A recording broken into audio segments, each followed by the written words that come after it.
Namaskar. In this series, our next topic is love. Romantic love may not be essential to life, but it may be essential to joy. As Hendrik and Hendrik in 1992 wrote this chapter and explained about love and its related factors. According to them, life without love would be for many people like a black and white movie, full of events and activities, but without the color that gives it vibrancy and provides a sense of celebration. In their volume of love, they focused on romantic love, but the quotation could be extended to other type of love also, like the love of parents, the grandparents, for the newborn child, the love of siblings, or the love of best friends, and so on. The nature of love is a philosophical history of love from ancient times to the modern era. Singer wrote 3 volumes on love, a comprehensive history of love. He wrote in these 3 volumes, 2 volumes in 1984 and next one in 1987. He differentiated 4 broad conceptual traditions. First is eros, desires for the good or the beautiful, and that's a romantic kind of love. Eros is love in the sense of being in love or loving me. This is distinct from sexuality, which Lewis calls Venus, although he does spend time discussing sexual activity and its spiritual significance in a Christian sense. So, to some extent it is a romantic type of love, but he did not call it along with sexual activities. However, in his theory, he discussed about sexual activities and its significance in a Christian sense, or spiritual significance in a Christian sense he described in his volumes. Second type of love is philia, friendship love. Friendship is the strong bond existing between people who share common interest and activity. Third, nomos, submission to a God's will. In human terms, obedience to the desires of a loved one. Love based on duty or obligations like patriotism.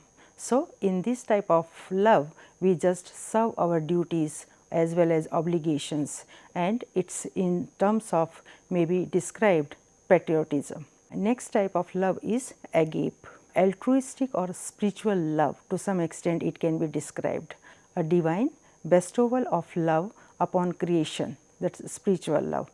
He recognizes this as the greatest of loves and sees it as a specifically Christian's virtue. It focuses on the need of subordinating the natural loves to the love of God, who is full of charitable love. So, that way he described 4 types of love. Another classification is there, which is in terms of passionate and companionate forms, both of which are valued by most people. The first, passionate love, it means the intense arousal that fuels a romantic union, involves a state of absorption between 2 people that often is accompanied by moods ranging from ecstasy to anguish. And second one, the soothing, steady warmth that sustains a relationship, and it is manifested in a strong bond and an interlinking of lives that bring about feelings of comfort and peace. They have also stated that these 2 forms can occur simultaneously or intermittently rather than sequentially. So, from one love to another it happens simultaneously or intermittently rather than sequentially as per this theory. Another classification of love is with triangle theory of love, which is described by Sternberg. He mentioned that love is mixture of 3 components: intimacy, passion and commitment. Passion means sexual and romantic attraction. Second, intimacy, a deep sense of attachment and a dynamic of sharing. And third, commitment, a willingness to not only maintain the relationship but also let it grow. So, by considering all these 3 components of love, he has described various type of loves like liking love, So, intimacy is only the component of liking. Second one is romance love, in which passion and intimacy both are involved. Next one is infatuation, where passion is main component of this love. Next one, fatuous love, where passion and commitment both are important factors. And another one is empty love, in which commitment is there only. He also described companionate love. Intimacy and commitment are two most important components in this type of love. He also described love having all three components jointly and very strongly contributing to consummate love, where intimacy, passion and commitment, all three components are involved to describe such kind of love. After knowing various theories of love, let us know what is connection between love and culture. Do we have different expression of loves in different cultures, or different way of thinking and expressing or feeling love in different cultures, or it is almost similar in across the cultures? There are various studies describing how love and culture are connected with each other. Assuming that affection is considered as a fundamental human need. As you know, in Abraham Maslow theory, love belongingness was very important factor or important need which should be fulfilled at any cost before self-esteem and self-actualization. So, that is very important component in human personality. So, assuming that affection is considered as a fundamental human need, understanding how people are similar or different in the way they think about, feel and express love is important for understanding how intercultural relationships are formed and sustained in interactions, and are these same or different. So, there are various studies showing that there are some cultural issues in between, like this study comparing Americans and East Asians, and reported that care, trust, respect and honesty were all important beliefs about love in friendship, and trust was an important belief about love in marriage. So, all of them observed that care, trust, respect, honesty, it is required in love in friendship, and trust very important component or very important belief about love in marriage. Love in marriage was seen as important and unconditional for Americans, while East Asians were more likely to report caring as an important belief. So, when we are comparing cultures, then we can say Americans give more importance to love in marriage. On the other hand, East Asians give more importance to caring in marriage. And then there are some activities, how different cultures supporting different activities linked with love. Sports, preparing food and shopping were activities associated with expressing love for Americans, while talking and preparing food constituted activities for expressing love for East Asians. So, to some extent we could see cultural differences. Finally, both US and East Asian students expressed love to a friend through act of support, open discussion and the sharing of common experiences, while they expressed love to a spouse through physical intimacy, act of support and expression of love such as I love you, I miss you, such kind of sentences they repeat to show expression of their love. This study was conducted by Klein and his associates in 2008. If we talk about gender differences, Hendrick and Hendrick studied in 1986 and they reported that gender differences in love styles have occurred in most research studies, with men typically appearing to report more game playing love. On the other hand, women more friendship oriented, practical and possessive love express or give importance to such kind of love activities. Another study quotation in the NBC News Today prevention poll mentioned earlier, couples listed the following aspects they wanted to improve about their relationships. They identified various activities like 31% spending more time together, 30% offered better communication, 21% fewer worries about money, 6% stated more romantic or more romance, and more sex 3% people. In other words, we can say the majority of couples wanted more time and better talk together, not more sex. As you can compare number wise, this spending more time together offered by or stated by 31% participants, better communication by 30% people, on the other hand more sex by 3% people only. So, that is why they offered or they identified that majority of couples wanted more time, better talks together, not more sex. The Gottman insisted so strongly on nurturing a culture of appreciation that couples who attend their marital enrichment seminars. So, they have some seminars, and in these seminars therapeutic can say to some extent, we can say counseling sessions like marital enrichment seminars. And he asked in these seminars, spend at least 5 minutes daily simply expressing sincere appreciation to their spouses.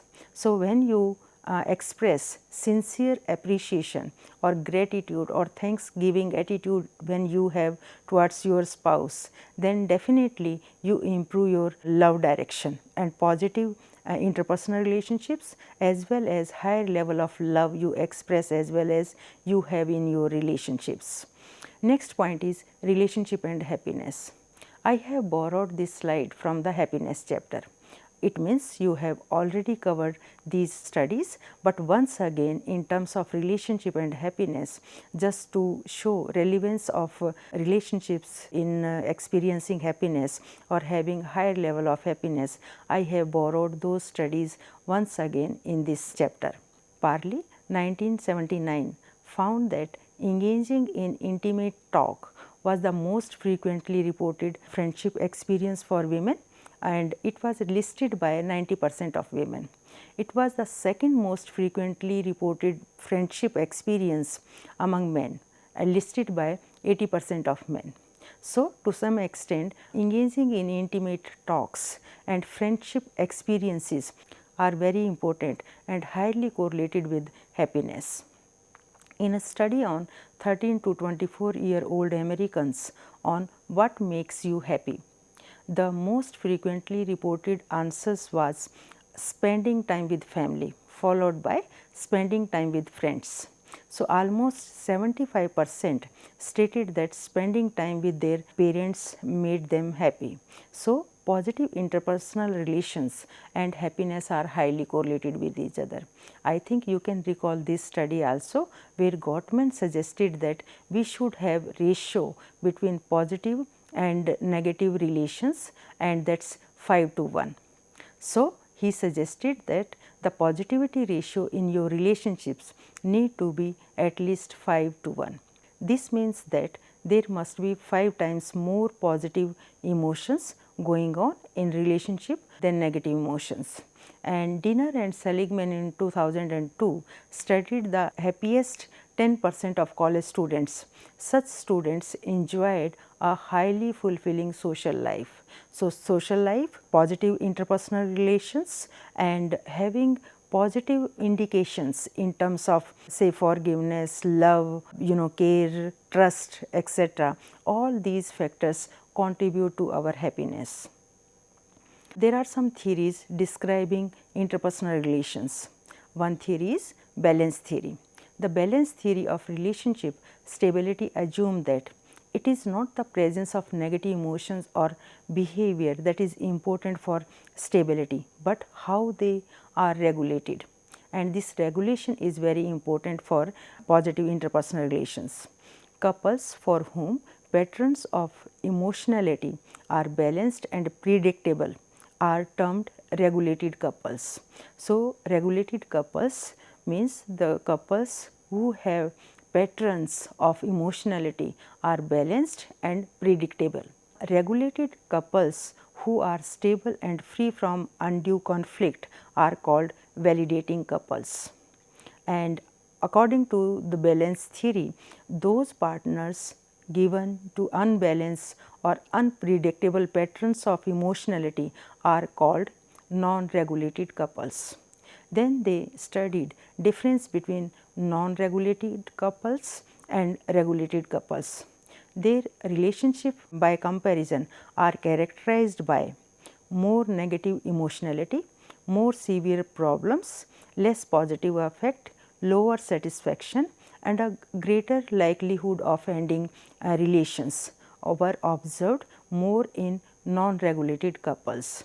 So, that is why we should know or we should strengthen patterns of emotionality in terms of balance, and they should be predictable so that we can easily understand each other. Another theory is social exchange theory. The theory assumes that relationships are an exchange of rewards and costs.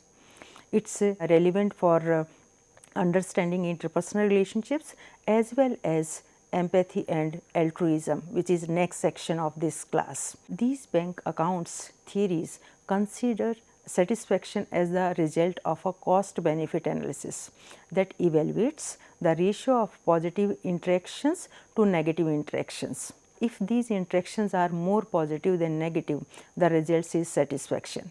All relationships eventually experience some difficulties. Their source can be external as well as internal. External, such as job stresses or the birth of children. On the other hand, internal, such as the fading of certain positive illusions. The familiar phenomena is honeymoon is over. So, sometime we have some factors, maybe external or internal, which create difficulties in our relationships. On the other hand, we give importance to reward and cost of exchange in our relationships. In the 1920s and 30s, Adler led the conceptual and therapeutic groundwork for family interaction and parental training. Adler declared that a psychologically healthy family displays 4 vital characteristics. Number 1, warmth and respect among family members. 2, democratic rather than authoritarian decision making. Third, emotional maturation and autonomy. And fourth, friendly and constructive relations with other families and the wider community. So, to some extent, you as a child as well as your surrounded factors in terms of your parents, in terms of your society supporting or giving you facilitating environment that create positive interpersonal relationship, and such kind of intervention programs are highlighted by research scholars, by psychologists also. In this series, last and sixth topic is empathy and altruism. Altruism refers to a specific form of motivation for one organism, usually from one human to another, which benefits the another. Although some biologists and psychologists speak of altruistic behavior, meaning behavior that benefits another, some psychologists do not recommend this use. So, there are two groups of psychologists who are focusing on why do we have pro-social behavior, why do we help others. Biologists and psychologists, they define altruism as behavior that benefits another. On the other hand, some other psychologists do not recommend this use. They are giving another explanation. This explanation is, they argued that we help because we have no choice, because it is expected or because it is in our own best interest.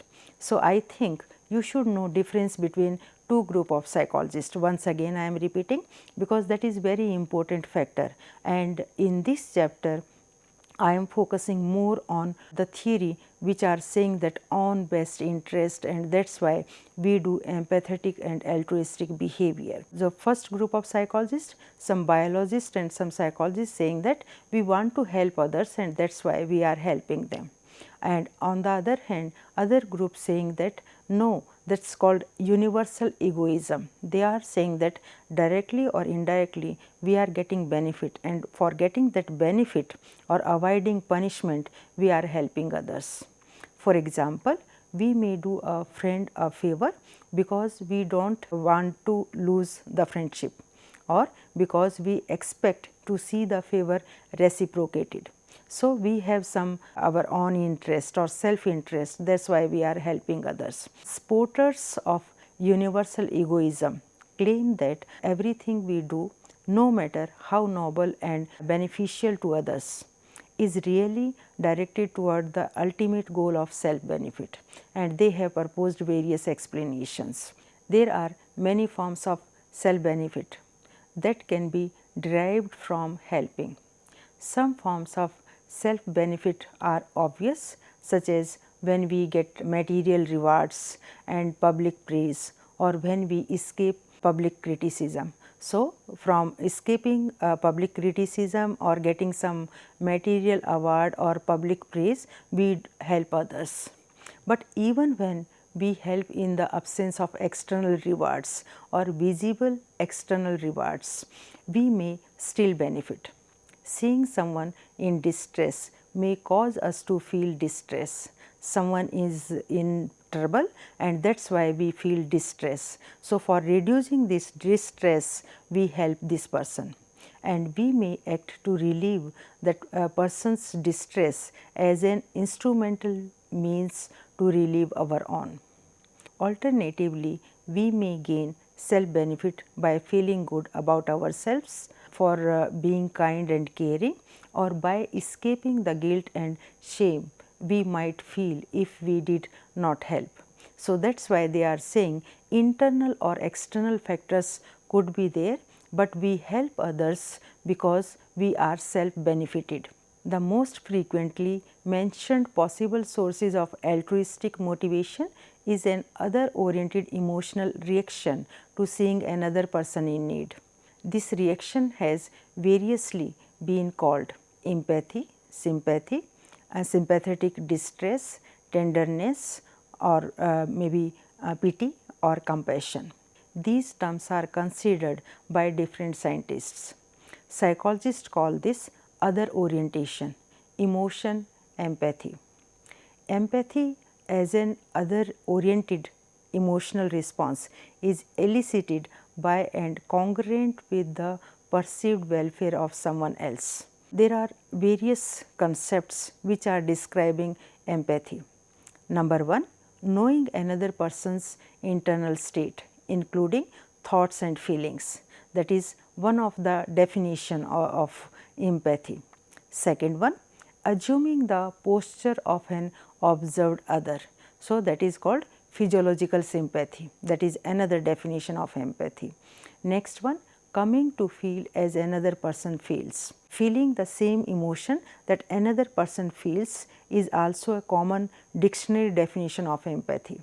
Next, intuiting or projecting oneself into another's situation. Titchener in 1909 originally coined the term empathy. The state also has been called projective empathy. Next, visualizing how another is feeling, that is psychological empathy. Visualizing how one would think and feel in the other's place, that is the next definition. And the seventh one is being upset by another person's suffering. The state of personal distress evoked by seeing another in distress, to which we just referred, has been given a variety of names, and these names are sympathetic pain, promotive tension, unpleasant arousal occasioned by observation, and empathy. So, these are various ways to define empathy. Most of the other empathy concepts describe cognitive and perceptual states that are potential precursors to and facilitators of empathetic emotion, and these concepts which are defined in previous slide at number 1, 2, 4, 5 and 6.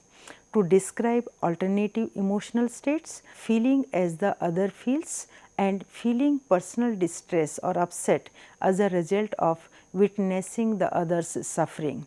So, broadly we can say these definitions are focusing on emotional states, cognitive and perceptual states of an individual's.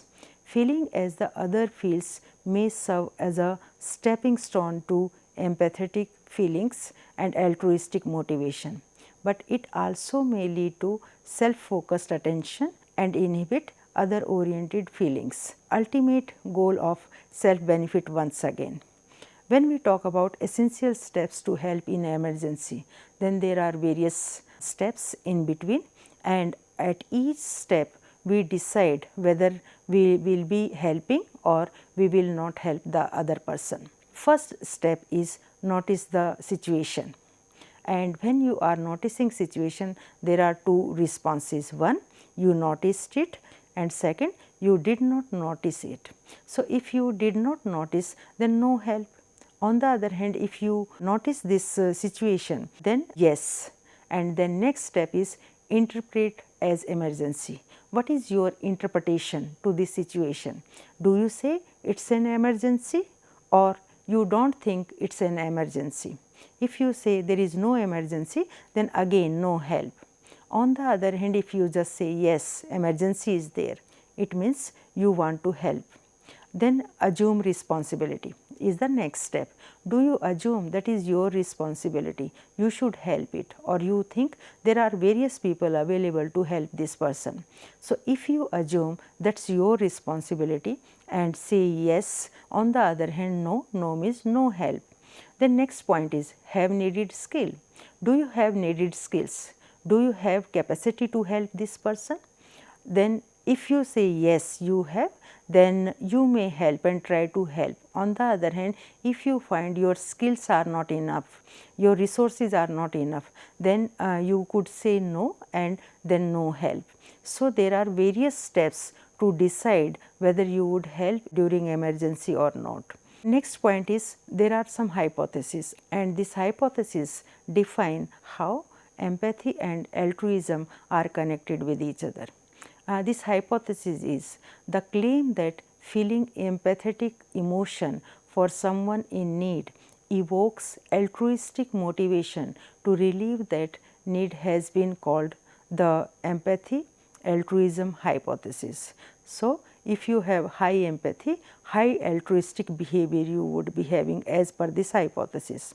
According to this hypothesis, the greater the empathetic emotion, the greater the altruistic motivation. And the stages are: person observes emergency, empathy is aroused, and this empathy lead to altruistic behavior. Person provides help simply because victim needs help. That is this hypothesis. However, the empathy altruism hypothesis does not deny that these self benefits of empathy induced helping exist, and there are various explanations for this which I will discuss in next slide. Before that, social exchange theory.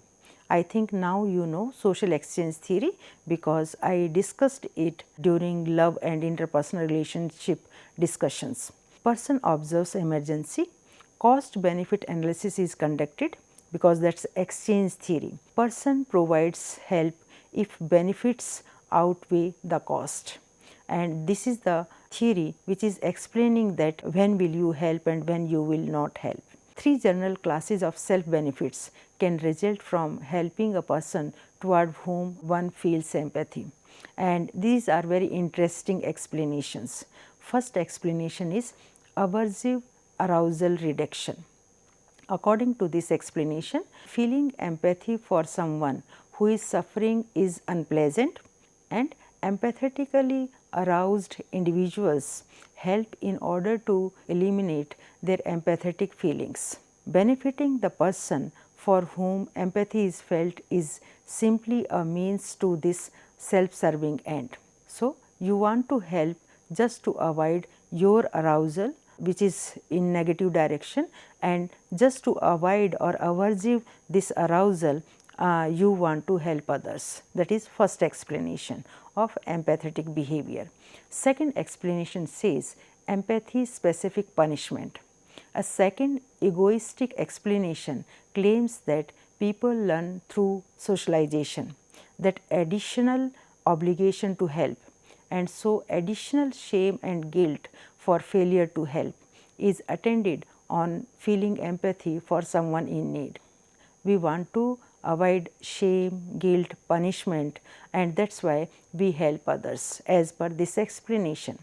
As a result, when people feel empathy, they are faced with impending social and self criticism beyond any general punishment associated with not helping. They say to themselves, what will other think, or what will I think of myself if I don't help when I feel like this? And then they help out of an egoistic desire to avoid these empathy specific punishments. So, they are saying that whether we have external factors, means punishment or criticism from external factors, or our own criticism or our own feeling of guilt, feeling of failure to help, which is quite negative. So, that these are internal factors. When we are saying these are in our emotions, these are in our thoughts, and we criticize ourselves, and to avoid this criticism from external factors or maybe from our own factors or our own internal factors, where we criticize ourselves because we were supposed to help and we did not.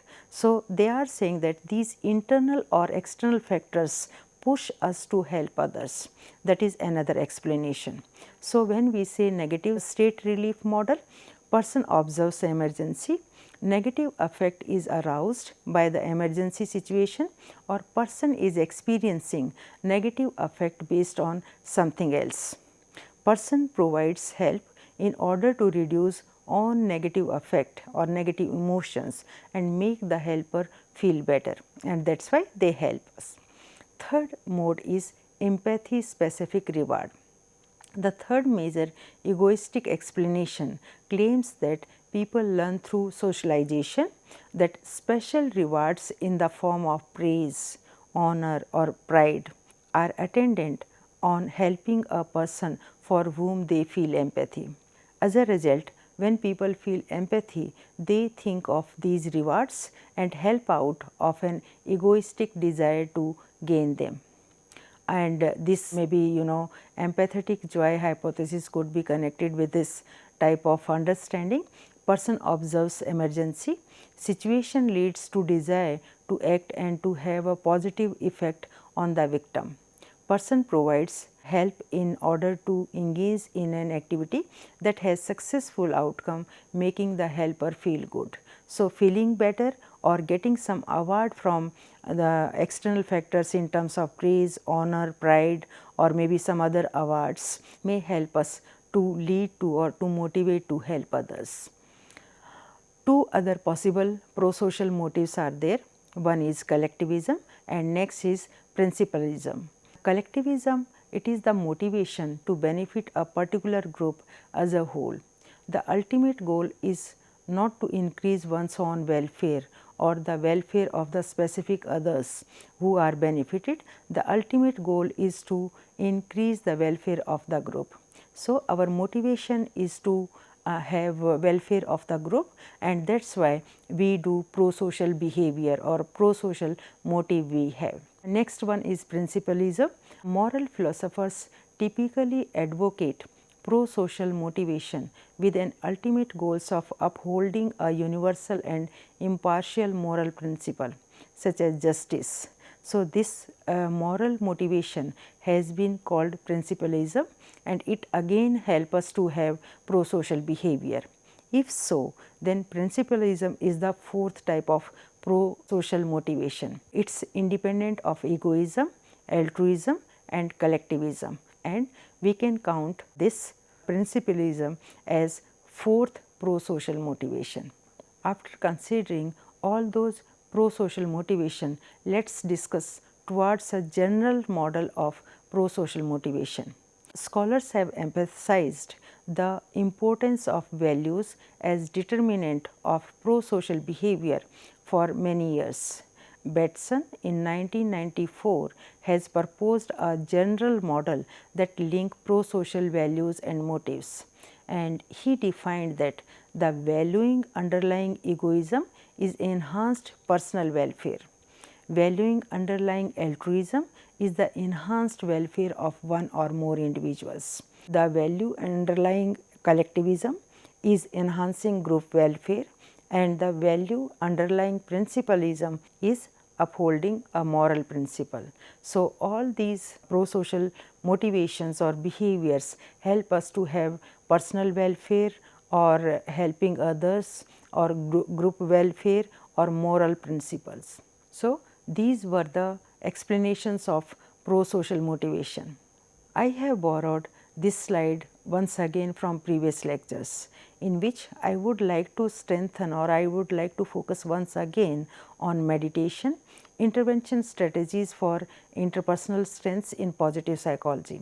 There are various studies which are highlighting meditation and interpersonal strengths in terms of intervention strategies, and number of studies going on in positive psychology in this direction. So, let us talk first how meditation help us to have higher level of kindness or maybe compassion and other interpersonal strengths. Mindfulness based meditation interventions have become increasingly popular in contemporary psychology. For example, meditation practices include loving kindness meditation and compassion meditation, and in all these meditations actually we improve our these strengths as well as improve our well-being. And exercise is oriented toward enhancing unconditional positive emotional states of kindness and compassion. So, through these meditations we improve our level of kindness or state of kindness as well as compassion, and such kind of studies are very much part of positive psychology. Psychology has begun to include and explore a number of exciting new topics like meditation, forgiveness, acceptance, gratitude, hope and love. Each of these phenomena has deep roots in Eastern and Western religious traditions and philosophies. So, to some extent we can consider that the concepts in inter as well as intrapersonal strengths or approaches which we have in positive psychology, these all have been borrowed from religious spiritual literature, existing philosophies and maybe mainstream of general psychology. And now we have compiled all those positive personality traits or inter and intrapersonal character strengths in positive psychology, and we are highlighting more work on all those strengths. Psychologists are now developing and evaluating a variety of spiritual integrated approaches for treatment, including forgiveness, compassion, gratitude, acceptance, meditation programs, and the preliminary results are promising. So, our interest is not only to understand these strengths, inter as well as intrapersonal strengths, but how we can improve level of all these strengths like forgiveness, compassion, gratitude, acceptance, and how this increased level help us to have better level of treatment, better level of health in terms of physical as well as psychological health. And that is why these all strengths are part of our intervention programs, part of our treatment strategies in which we improve level of these strengths to have better quality of life. One more example here in which I just focus that how we focus on inter as well as intrapersonal strengths in our strategies to improve happiness. For understanding this point, I have taken example of Sonja's book, The How of Happiness. In this book, she has discussed 12 happiness activities. First of all, let us know these 12 happiness activities and then what is relevance of this slide here in this chapter. She has identified these 12 activities, and these activities help us to have higher level of happiness. She is saying expressing gratitude, cultivating optimism, avoiding overthinking and social comparison, practicing acts of kindness, nurturing social relationships, developing strategies for coping, learning to forgive, increasing flow experiences, savoring life's joys, committing to your goals, practicing religion and spirituality, taking care of your body, meditation, physical activities, acting like a happy person activities we may include here. So, if we just focus on these highlighted activities, expressing gratitude, practicing act of kindness, nurturing social relationships, learning to forgive, these all are intrapersonal character strengths, and in activities or in strategies we improve them to have higher level of happiness. So, that is why in intervention programs and the strategies in which we talk about higher level of happiness, we give due weightage to intrapersonal as well as interpersonal strengths to promote to have better quality of life. So, summary of this chapter is generally all selected constructs, interpersonal strengths here in this chapter are positively correlated with well-being and other intrapersonal strengths. They have generally positive association among themselves. There are intervention programs using strategies to enhance forgiveness, compassion, gratitude, etc. to improve well-being, which I discussed in today's lecture. There are two quotations, both of them have their own values. First, from Value in Action Character Strengths Organization's website. Kindness, forgiveness and honesty strengths can have profound impact on your personal well-being when you turn them inward. So, broadly we can say there is strong connection between inter and intrapersonal character strengths, and they are highly connected with each other. On the other hand, you just see we discussed about interpersonal relationships, how these relationships help us to have better quality of life as well as happiness. On the other hand, this Mahatma Buddha's statement to some extent talk about inner directedness and spirituality, which is hallmark of Indian psychology. The statement is, inner peace begins the moment you choose not to allow another person or event to control your emotions. So, in general findings, we have observed that interpersonal relations are very important, and there are various external factors which have significant impact on our happiness, on our well-being. On the other hand, spiritual journey is where we do not give key of our happiness in others' hand, and we take full charge of our emotions, and these are not triggered by other people or other events. So, with this message, this chapter has been completed, and in next chapter I will meet some latest research in the field of positive psychology. Thank you very much.